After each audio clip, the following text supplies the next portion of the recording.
voices. I greatly appreciate it.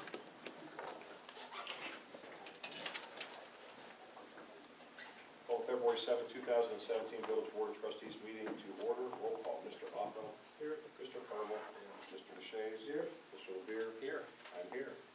We have a presentation to start the meeting. Mr. Tom Carroll is here from St. Lawrence Gas. Mr. Carroll.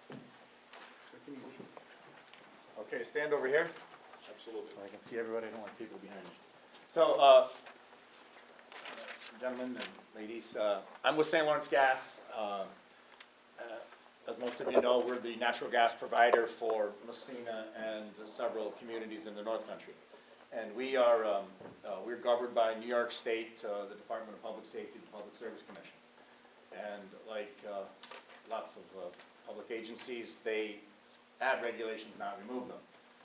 So one of the things we're trying to do, we have an obligation as part of our formal public awareness program, is to meet and to talk with public officials is part of the agenda. There's four major food groups: public officials, emergency officials, excavators, and the affected public.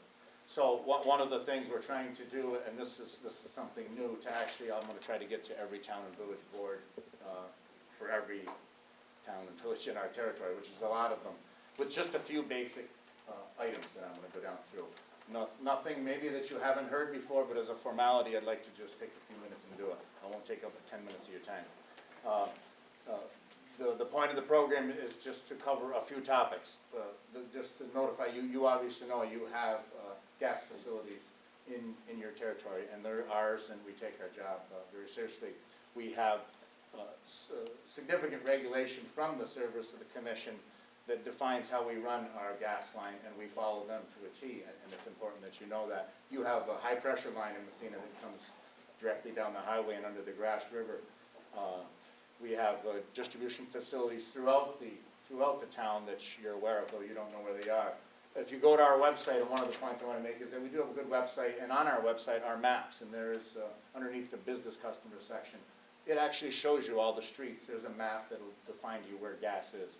Don't ever use that to decide where you want to dig. Always call 811. But there are maps out there, and there's a lot of safety information that you could look at if you had the need to.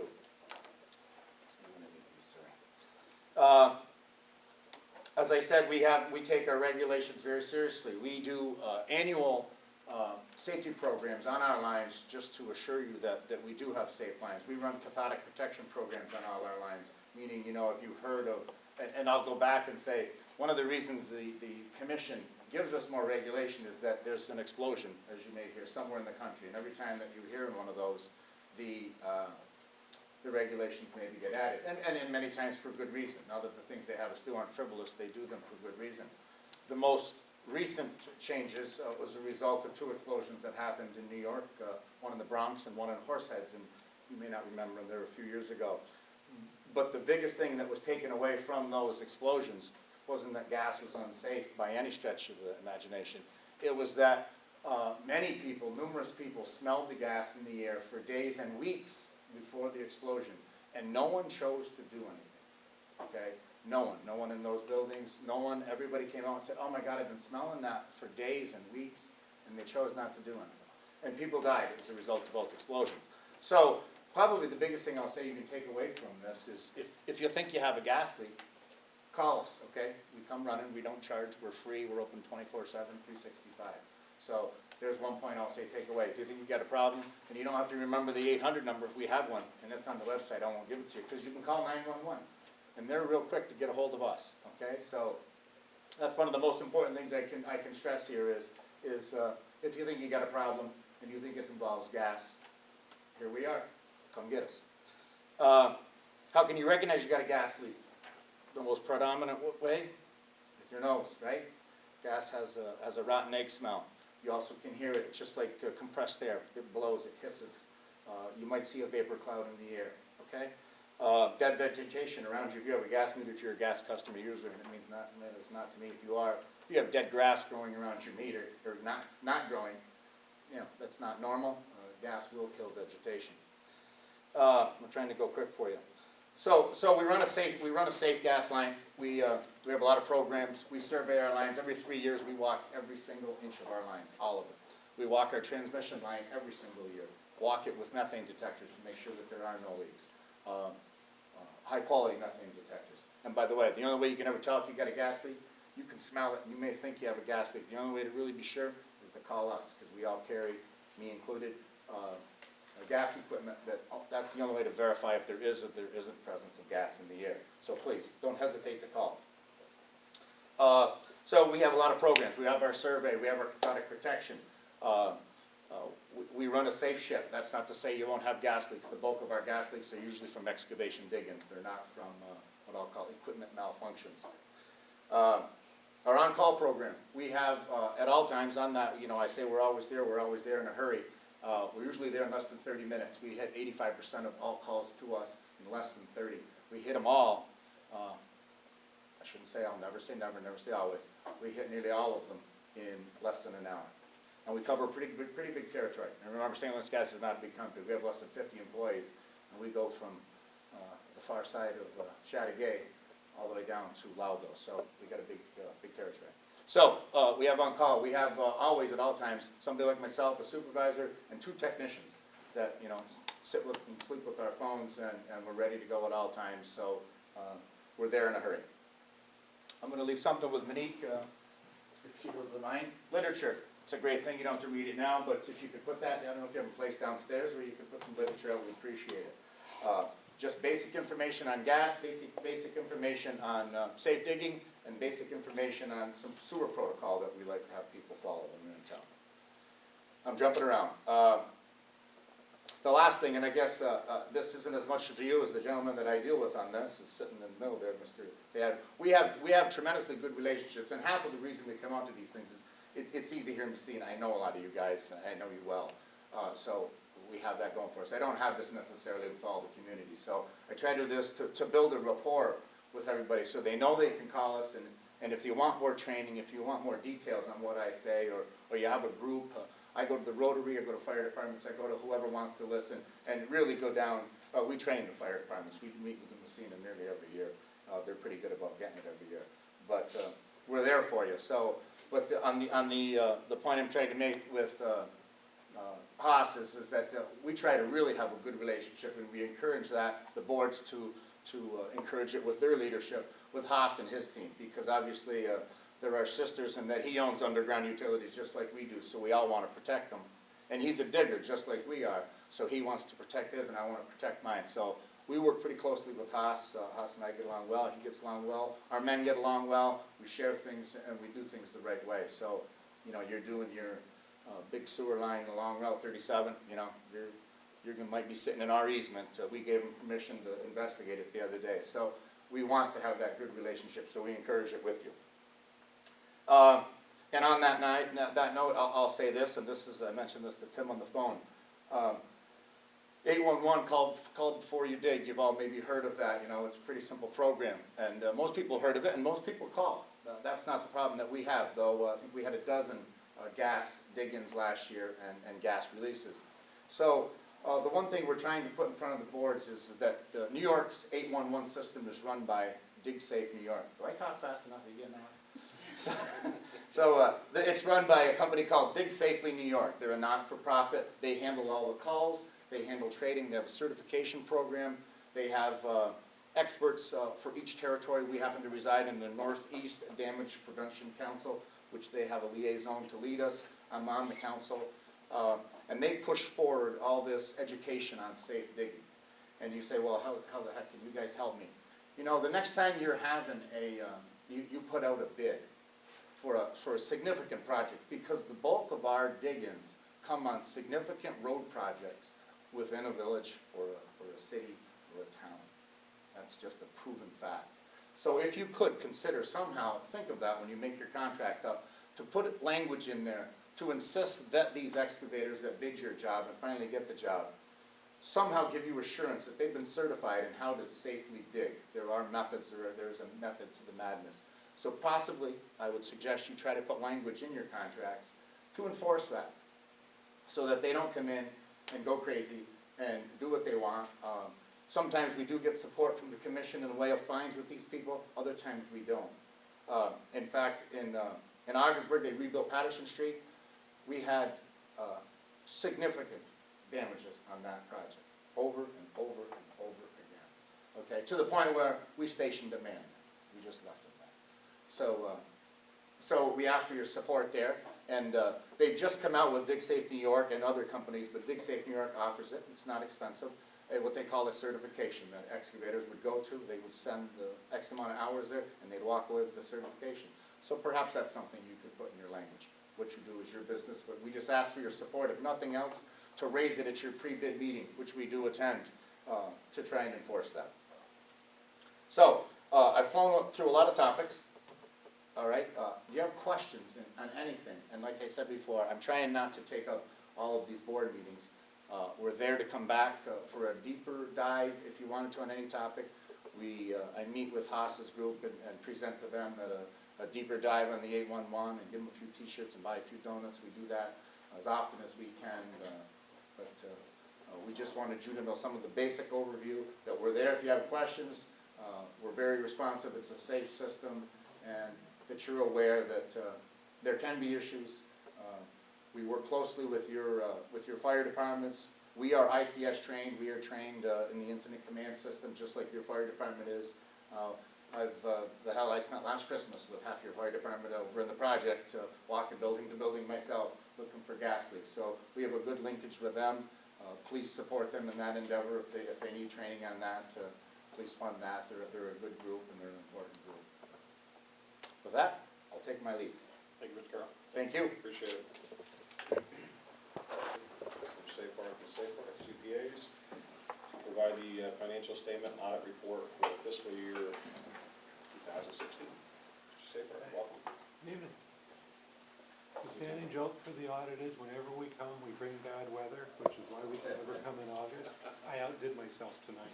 Did a good job. Now Haas is sending me home in a truck. I thought the audit went really, really well. Probably one of the best we've ever had. Everything is well organized, put together. I don't think we had any adjustments of any significance to make at all. No new findings. And actually was quite excited by some of the things that you've started putting together. We've talked about some of it for a long time, but it seems to be gelling right, at this point. New software, deputy treasurer coming in to add some more into the internal controls. The off-site backups coming into place. So I think we made a lot of progress has been made in the past year or so.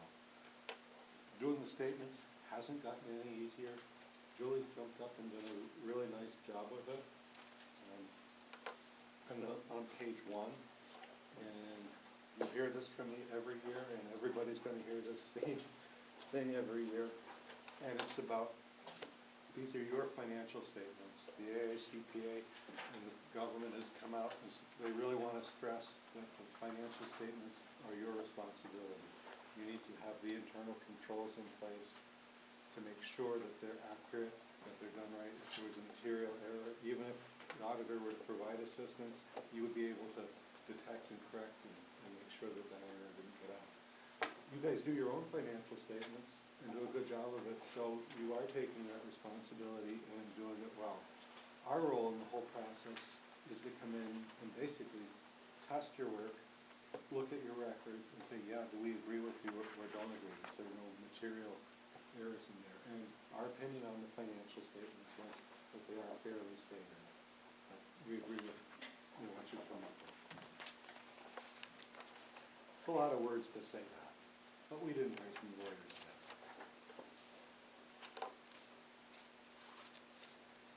I'm going to jump back when we do this every year too. There really isn't anything dramatic in the statements. It's different from what you've been reported to every month. All your basic financial statements are pretty much, like I said, we didn't have any real changes to that. So those things are what you've seen. They're the same as that were in your audit. And I think that's a really important thing, because if I came in and said to you, well, we have 30 adjustments to make, that would say, I wonder how accurate information you're getting during the year. If you're not having any adjustments, that means probably getting pretty accurate information throughout the year. And that's really important. I'm on page 20. I just wanted to highlight that the negative number at the bottom of the page isn't as bad as it looks. Really what that is from the state and those other post-retirement benefits, the health insurance that you're gonna be paying out in the future for retirees. That's a huge number, and that's about $9.9 million. It's the same wherever you go. Every government has it, every school has it.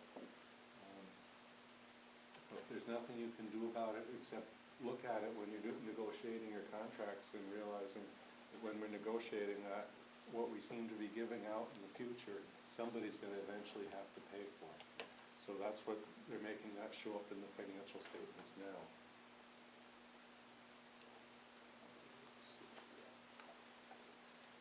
So really, when you boil that all down in, overall, your general fund is relatively healthy with other funds.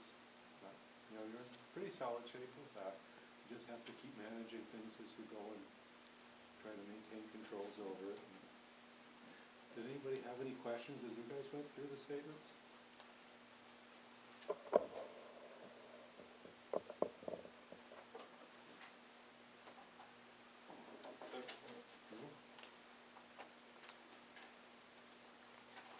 Keep up the good work. Thank you. Thank you. How long have you been doing this for massena?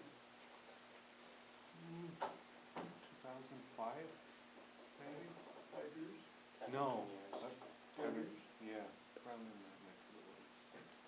Seems like the reports get more and more deeper and deeper every year.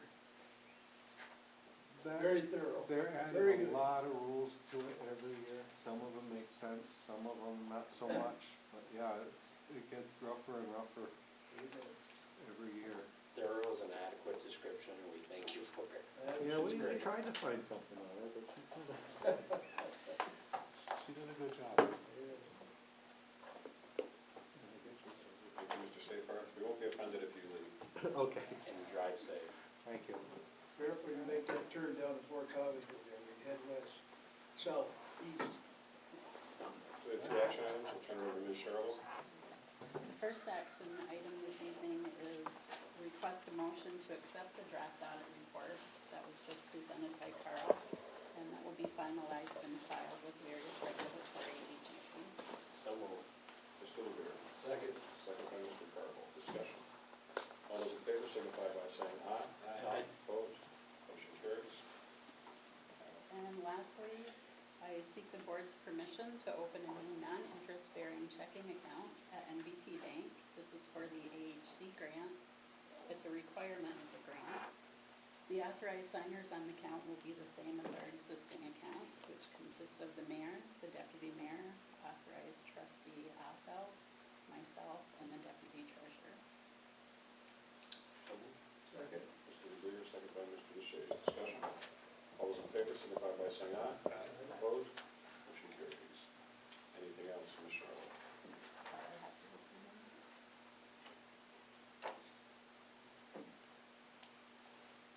Committee reports. Code enforcement, Mr. Carvel, Mr. LeBeer.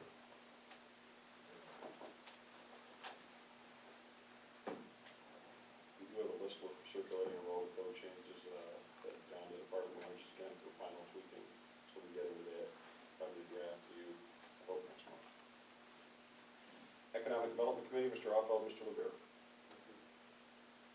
Fire Committee, Mr. Carvel, Mr. LeBeer. Yeah, we had a meeting a week or two ago. Nothing major coming out of it. We're really happy with the interim foreman and his work and communication with the volunteers has been great. So looking forward to seeing that communication continue. One issue with one of the trucks, but they're waiting on the company. It's one of those specialty issues where they can't just go to anyone, so they're kind of at the mercy of the timeline of the company they work with, so they'll keep us updated. Personnel Committee, Mr. Carl, Mr. Deshaies. With that, we'll be doing, fitting in our interviews here sometime probably later this week or part of next week. Police Committee, Mr. Carl, Mr. Deshaies. Talked to the chief, he had a very long day, so he will be here tonight, but, things will move along. Recreation Commission, Mr. Deshaies. Yes, we have to have a meeting, our meeting, regular meeting will be next Tuesday. I'll report our next week. Street Committee, Mr. Oswald, Mr. Lebert. The street light that was requested up on Barnhart Road, I spoke to Andy McMahon at MED yesterday, and they're actively pursuing it, he doesn't see any problems, so it should be up in the next couple of weeks. Water and Sewer Committee, Mr. Oswald, Mr. Lebert. Other than that, Initial public comment period, as always, we ask you to please stand and state your name for the record. Initial public comment. Seeing none, old business, establish a public hearing to amend the general code of the Village of Massena to include the proposed complete streets policy. Mr. Lebert. Yeah, we've talked about this multiple times. This is the same complete streets policy that we brought up a while back. We talked about kind of the benefits of doing this, and now we're looking to just make it official, so we don't have the public hearing. Is there additional comments from the public before we move forward on an actual vote? The day works for you. 17 is fine. I believe the next board meeting is the 21st, not the 17th. Sorry. 21st. Yes. Yep, sorry. So establish public hearing for 5:30 PM on February 21st. Entertained motion. so moved. Mr. Oswald. Second. Second by Mr. Lebert. Discussion. All those in favor signify by saying aye. Aye. Opposed? Motion carries. Discussion of Public Works Facility. As you know, we have sold the Public Works property on South Main Street to Salon Soy. We have until March to vacate the property, and we have to do something. We're in discussions with the town. So we're at the point where we're gonna have to make a decision here, so. Trustee Alpha, do you want to share anything from today's earlier meeting? Yeah, we had a meeting, we just got a notice here.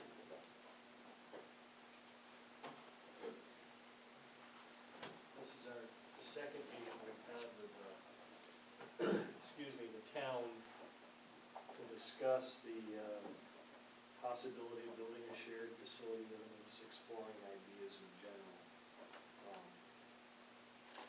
The town has been kicking around the idea of upgrading their facility, but I guess the horizon for that to happen would be 2018, 2019, we have to do something this fall. So our timeline is a lot shorter than theirs. We've discussed maybe purchasing some land from the town, purchasing, leasing, renting, however you want to do it. They have land outside of the village. We could potentially put a temporary salt storage facility, sand storage facility up in that area. It still doesn't address the need for the cold storage facility that we're losing over at South Main Street, but in the meantime, it would allow us to prepare for next winter. Do you have any more information, Mayor, on any discussions you've had with the town as far as, they said they're amenable to it, and they entertain the idea, but. That's pretty much it. They're willing to consider those properties. There's, we went through a bullet list of items, different areas where we could do it, and what the pros and cons of each were. I won't bore you with every detail. I'm gonna put something together, because we just met here before this meeting. But basically told the town that, we can't wait, we're gonna have to go out, and it won't be a permanent facility.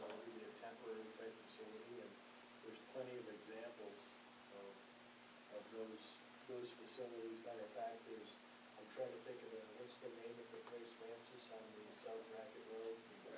Big Racket they've got a temporary type facility. Granted, we need something bigger because we are bigger. But I would say that the drop dead date for this would be no later than March 1st of this year. We're gonna have to make a decision. It's gonna cost money, we know that, we've got the money to spend based on what the sale of the property was down on South Main Street. I'd just like to poll my peers here, is there any traction to do this at the existing facility over, the existing DPW facility? Bushnell property.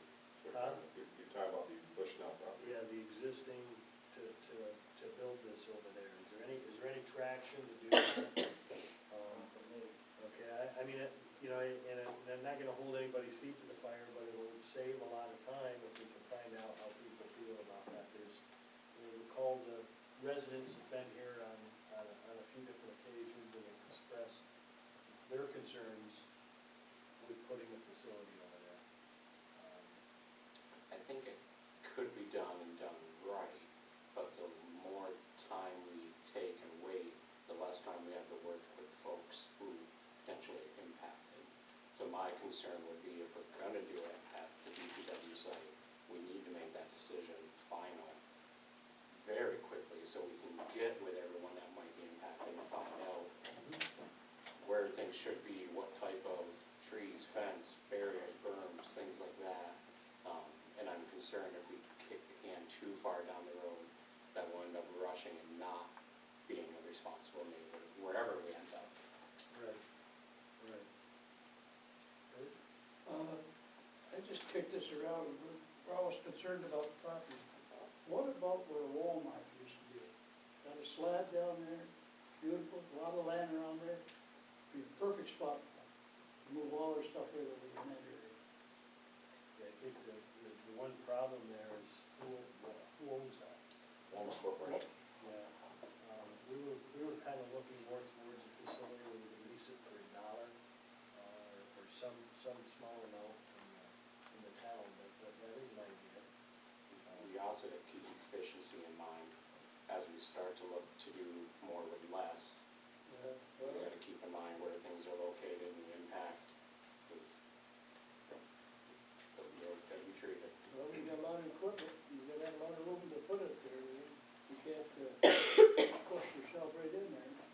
The only thing about being down there, the old Walmart, you're coming up onto a 4-lane highway, that'd be the problem, probably getting in and out, but as far as you know, your trucks are going all over the place, so, I don't know, I think it's a lot of land down there, and that would be a perfect spot, personally. I don't know, Where do you land on the Bushnell?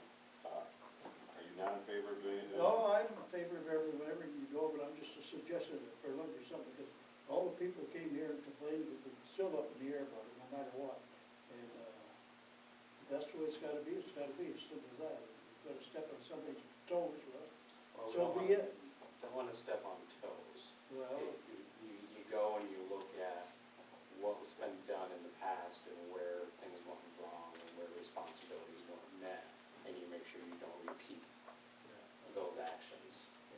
well, they've been down the old Heritage League forever. And the ideal scenario would be if we had the time to enter a joint shared facility with the town. We don't have that luxury right now, though. You know, we've got to make a decision before the snow flies next year, earlier than that actually, so costs can prepare for it. We've been in talks with the town about a piece of land they own on the north side of town, which is a little ways out of the village. And to me, that makes the most sense. I know it's not right at the facility, but it's not impacted by the railroad tracks, or major highways, or lights, or red lights, and all that stuff. Right now, we're in a situation where we have a facility that's a mile or better away from the, we're south a mile away from the DPW facility now. I mean, it sounds like a long ways, but town's talking about if their favorite place or the place that they would like the most would be the Horton Road. Well, the Horton Road is not really good for us, it's too far out, it just goes too far out. But I think that of all the places that we've looked at, that we thought about, the one on North Main, to me, makes the most sense. There's no residents in the area that will be impacted. Therefore, to me, it makes the most sense, you're not bothering anybody. Will it cost a hair more to go there and back? Probably, but in the long haul, is it worth aggravating your neighbor, or is it better to be out to a little bit further away where you're not affecting anybody? And I think that area, to me, makes the most sense of all. It doesn't affect a large group of people, and there's nobody at all in the area. And the town is willing, At this point, the town is willing to give or sell or lease or someone, you gotta get with them with some sort of a deal, make a deal on it. That's definitely an option Yeah. for us. on the lower cost end, they're not. I don't think anybody's looking to make, they're not gonna do anything with it. But I mean, that's some discussions that the mayor and the supervisor will need to have.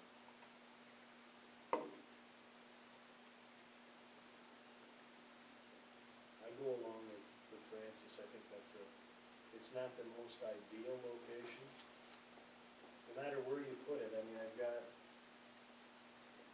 several pages of notes here and thoughts over the last couple of months. And there's pros and cons no matter where you go. But I think that's gonna be the least invasive to the neighbors.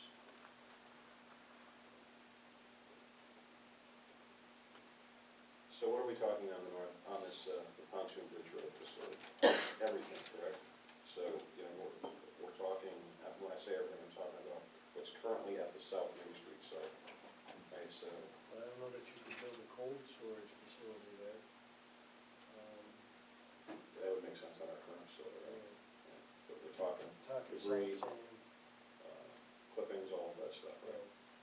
and that's something that we may, eventually we may have to actually really think about. Are we gonna take as much, when people are cutting trees down, if clippings are one thing and sticks or twigs are another thing, but when you're cutting a tree down and leaving it out for our guys to haul away, that's a problem. You know, you hired somebody to cut the tree down, pay the rest of the money and have them take it away. It shouldn't be the village's, I don't think that should be the village's concern, but that's a topic for another time. The big thing now is sand and salt, right? If we have some clippings problems, people aren't gonna worry, but I will guarantee next winter, if there's no sand and salt on the road, this room will be packed. So, you're gonna have, are there gonna be security concerns on there? There's all sorts of things we're gonna have to think about in this day and age with wireless cameras and that kind of stuff. We can watch the facility that way. Is it the most ideal? No, but. So what do you guys think? Temporary, we say, they make all sorts of different facilities. I'm not gonna sit here and pretend that I know exactly how it goes. That's what we pay this gentleman over here for. Speaking of that, gentlemen, thoughts? I look at efficiencies a lot, and my first option would be to locate at the Bushnell Field. And again, as I had stated in the past, there's 500 feet of tree line between where the ball field is and the backyards, the property line in the backyards of the people on Urban Drive, 500 feet. And my intent is to relocate the debris that's the sand pile and the stone, the bulk material that's currently there behind Pat Services and Mr. Goulden's house to that ball field. And up until this point, up until it was mentioned that we were gonna bring in the organics over, or, the brush and the grass and the sand piles, I've not received a complaint from anybody over there in regards to light or noise or slamming of tailgates, nothing, up until the issue of that came up. Right. And so, my first option would be to locate it at the DPW, the current DPW, just for efficiencies. If we were located somewhere else on North Main Street, then I believe that I'd have to work with that. I'm not in favor of it, certainly not Horton Road, I'm not in favor of, because outside the area, it's just gonna take a little bit of time, a little bit more time to go get a load of salt or a load of sand and bring it over. And then also, when we locate, wherever we locate, we're gonna have to build a storage facility, because we're going to have heavy equipment there in order to load that salt or that sand pile. So wherever you locate, you're gonna have to build up a structure. Two structures, one for the salt, because the salt has to be covered, and one for your equipment. Can you speak to me, is there a difference in the salt and sand recipe, if you will, for the town and the village? Yeah, I was, Mr. Biagostino said today that they're, by county contract, their percentage has to be 10% salt content in their sand pile. Ours is less than that, because if it becomes 10% or more, you have to cover that. Your sand pile is what I'm talking about, and so we keep ours around 6 to 7% of salt to sand. So a shared facility with the town would still require, it might be with the same building, but it would be separate compartments. Yes.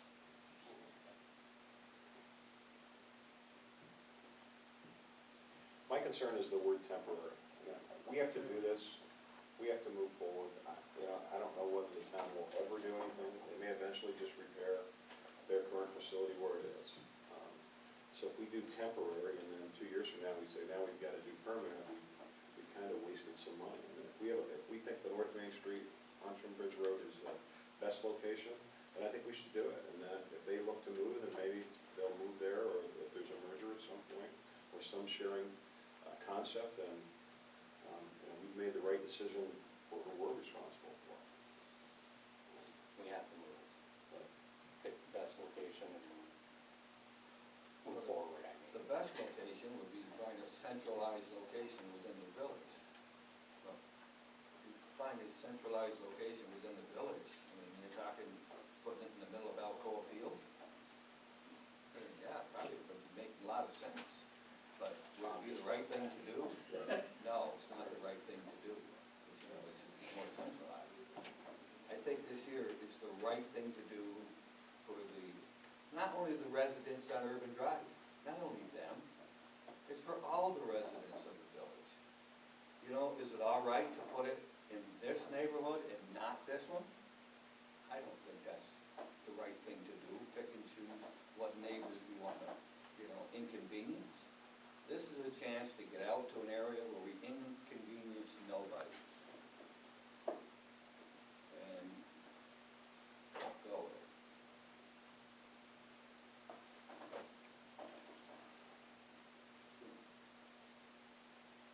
Let's say we do that, it would be my preference to continue at Bushnell as far as that softball field.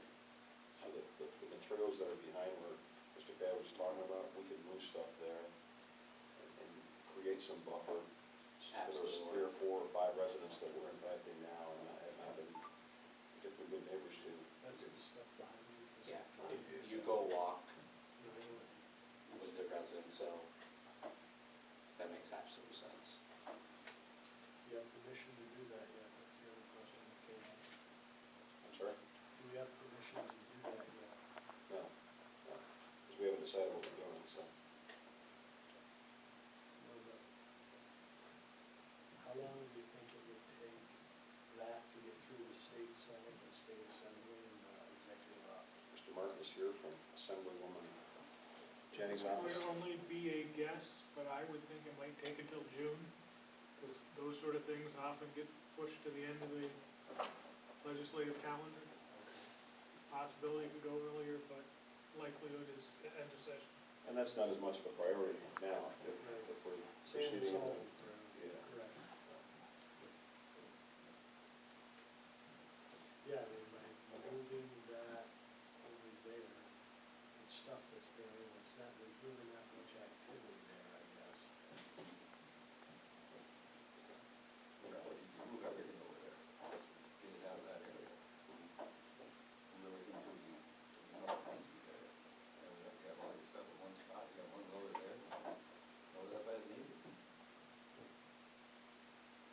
north side of town. It's no further, it's shorter to go there than it is, you know, to leave it at South Main Street where it was at the old DPW. Mhm. Takes a lot longer to go there. I mean, you know, it's 6 of one, half a dozen of the other. You can't get it centralized, no matter where you put it, it's gonna be on the outskirts, you know. It's gonna Yeah, be if you look at density of population, there's more density on the north side. Are there materials in the area that we're talking right now, Mr. Fayad, and at the current site, that couldn't be at the North Main Street site?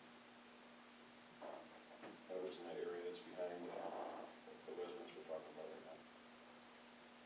We could relocate the whole DPW over to the North Main Street site. I mean, that, no, we can relocate all our bulk material, but again, you're looking at inefficiencies by doing that. It used to be that we would have all our product at the South Main Street site, when we first moved over, and then we moved our bulk materials, when that property was sold, we moved our bulk materials over to the new site this past summer. So it can be done, but again, you're looking at efficiencies and cost. Of course, that, you know, with inefficiencies, it's more cost. I think if you're doing the salt and sand up in North Main, can make sense. The materials that are already there, or currently there, I should say, if those are being moved further away from those residents, it's a win-win. I don't know if we have to totally move all those materials over to North Main.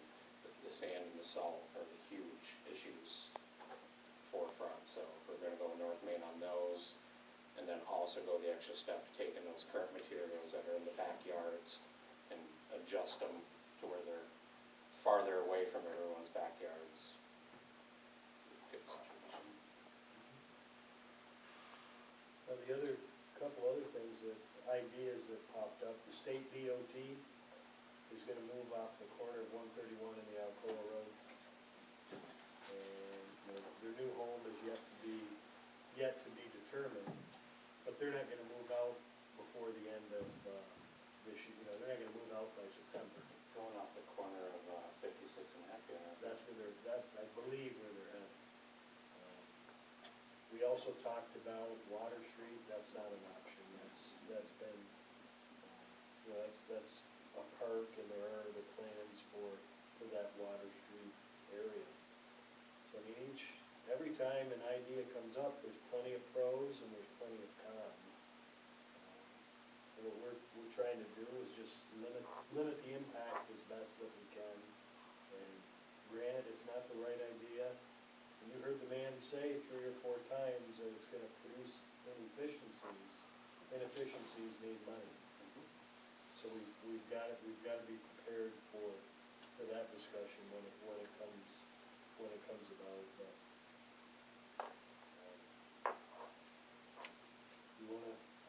are you looking for us to? Well, I mean, Probably looking for a straw. it sounds to me like so you we've can kind of move done that, forward. so, Okay. so now I can kind of enter into some official negotiations with the town. Right. And see what shakes out. I'll go, I mean, I'm willing to go 50 cents to lease it, but I'll go as high as $1. It's a generous Cash. sentiment. Good cash. Yes, Yep. okay. I had a couple quarters in the pocket. Take the collection, I we think, can get up to I mean, 250. it's actually been very fruitful discussions, and it's the way government should be, so. That's it. Mr. Siegel, would you like a minute there? Oh, I kind of do. I understand where y'all coming from, you have to save money. But I do want to say something, and it's no disrespect to anybody on this board. But Mr. Deshays, things have changed in years, and we don't do business like we did years ago, okay? Two wrongs don't make a right, okay? So if it's been there at one time, and you've stepped on toes before, doesn't mean you have to step on toes now. And I want to get that out, okay? The other thing that kind of I'm wondering about is, there's so much junk, and when I say junk, that is the old plows and things like this, and I had a conversation with Tim about, what's happening with all this stuff. If we're not using any of this stuff, I think you had mentioned that you're gonna compile a list or something, have him compile a list, and what's this do? This goes out for a surplus sale or something like that, and just get rid of it? Yes. Because there is a lot of junk over there, and I think if you clean that up, that would be much better. Now, as far as I know, we've had several meetings, you know that, some have been public, some haven't. And we all have tried to work together and say, hey, we would much rather have it away from the residents, okay? It might be, you know, you might not get the efficiency that you expect if you were right there, but I really think you need to stop and think about the residents. It's not just the people on Urban Drive, it's not the people in Hatfield, and it's not just the people over in the project, or the people that rent in the housing area. All these people are affected by this, that is stuck right in a residential area. It's not just us, it's everybody. And when we had a meeting with Tim, I said, you know, why don't we move the baseball field and put the stuff over in the baseball field? We had suggested that. But then he had a good point. He said, well, all we're doing is moving the blowing dirt from one area to another, now these people are gonna have it. Okay, so to me, why even put us into that, okay?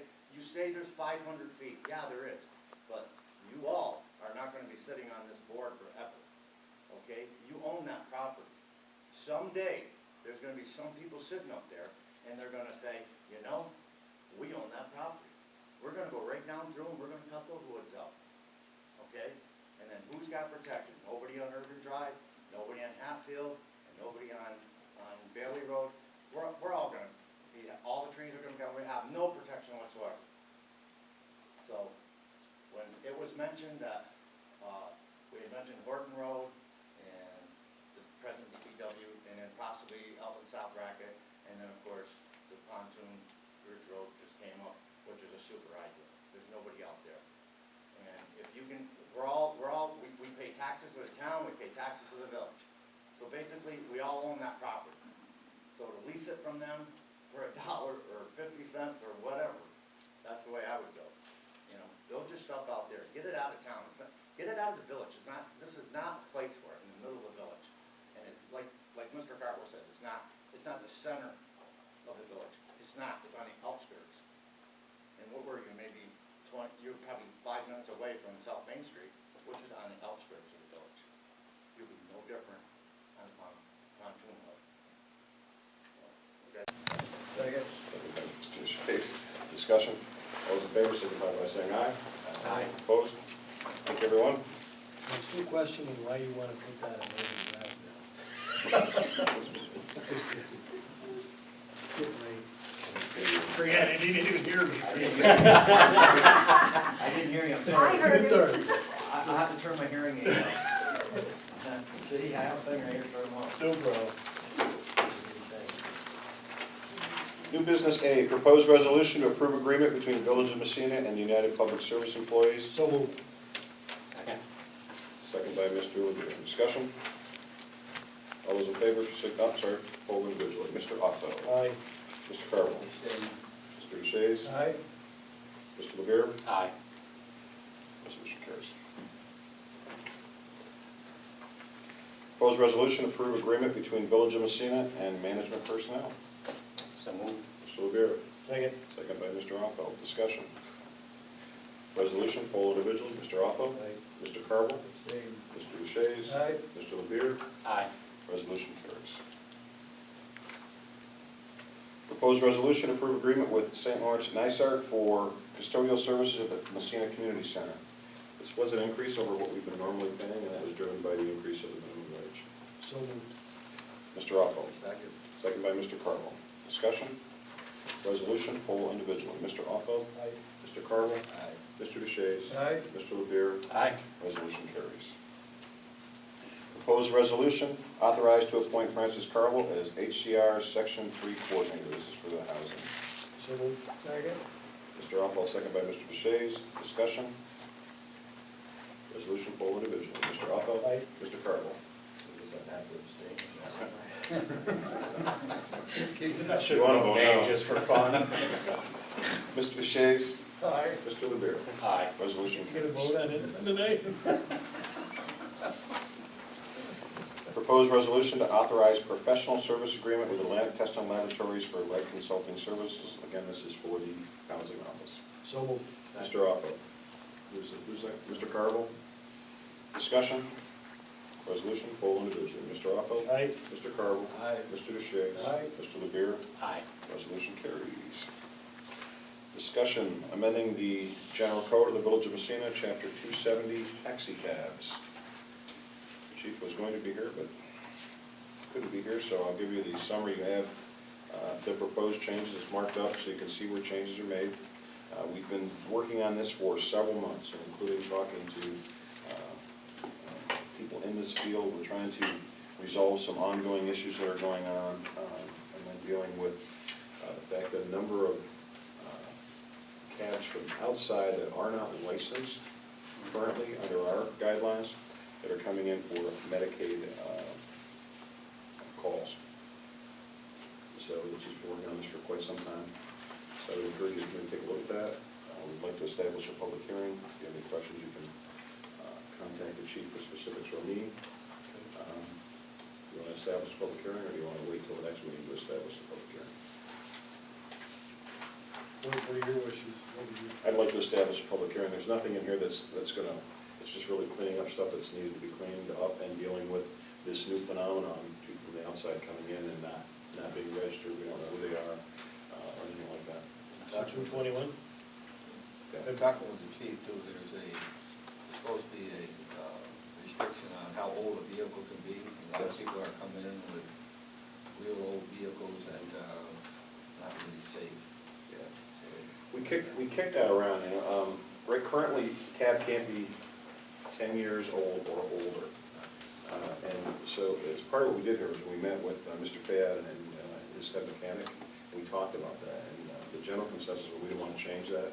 Being recommended, and would increase inspections, will we continue to do inspections, and we decided we would keep them the same, and we would continue to conduct them. So we thoroughly looked at any of these changes, we kind of vetted them, and even discussed them with some of the CAD people. We wanted to make sure that we were looking at every angle on these issues, so. I'll move we schedule public hearing 21st at 5:35. Second. Second by Mr. Long. Discussion? All those in favor signify by saying aye. Aye. Opposed?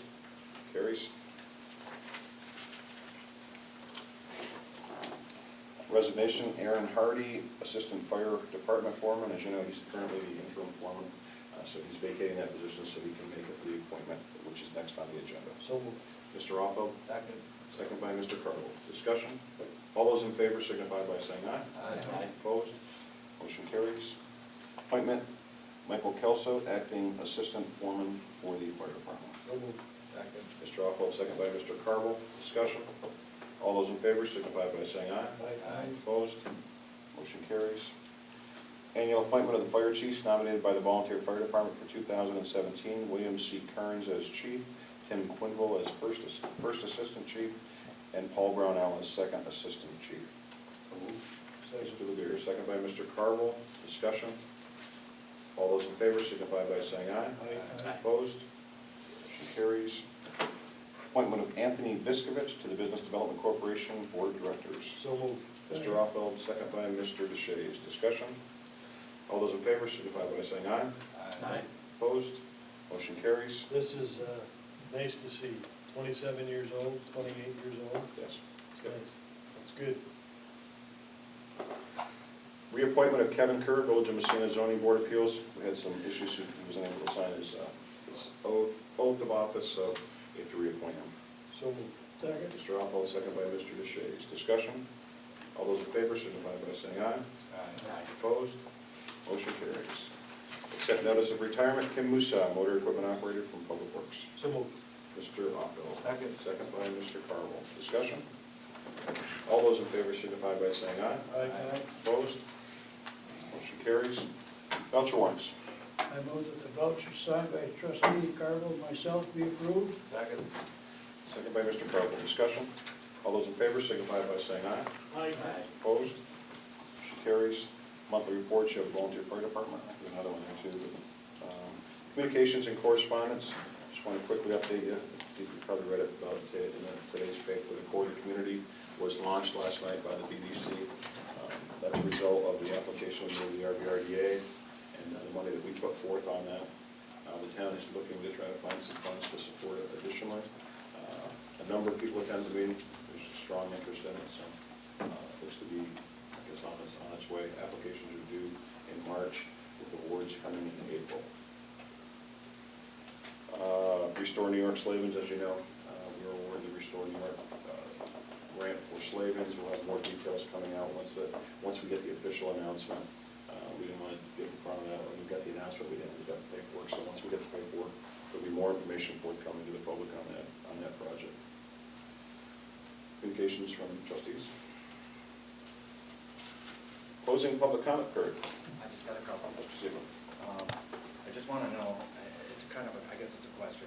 Now, if you move along with using some of the baseball field behind where he's wanting to get rid of it, you still have to go through state planning, right? Like you asked Mr. Ryan. Because So is that the gonna ball go field ahead? is in the green belt. So that's going to go ahead, you're going to proceed with that anyway, or? That was my first question. Yeah, we're going to have some discussions with Ms. Jenny's office on that, and depending upon how the discussions go with the town, and it looks like the North Main Street is a possibility, then yeah, they'll kind of run concurrently, but the answer to that is yes. Okay, so then so do you have any idea when you may be trying to make a final decision on this? I know you have to talk to the town. I think really until that happens, Mr. Seaman, I would hate to speculate on it, so Okay. So you'll try to let us know, so. I'll absolutely keep you informed. Further public comments? Questions from the media? Yeah, I did not type down the date for the public hearing on the complete streets, that's February 21st, right? February 21st at 5:30.